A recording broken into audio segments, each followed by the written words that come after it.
Comment concevoir une évaluation? Dans le cadre des ECF, chaque centre agréé doit concevoir ses propres évaluations.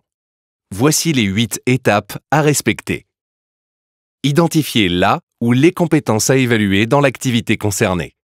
Par exemple, communiquer des informations par écrit et assurer la traçabilité et la conservation des informations, si possible en les combinant. Repérer les critères d'évaluation correspondant aux compétences. Ils sont décrits dans le référentiel d'évaluation.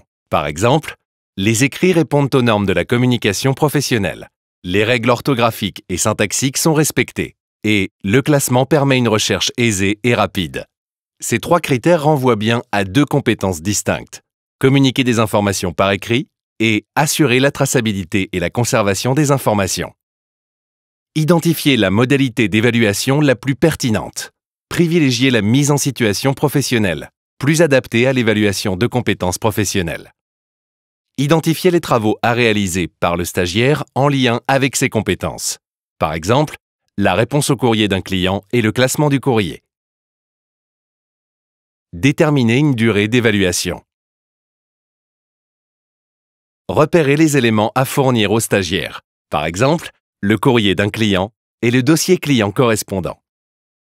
Identifier les ressources matérielles et de matière d'œuvre nécessaires, comme le logiciel de traitement de texte et une imprimante. Rédiger les consignes pour le stagiaire.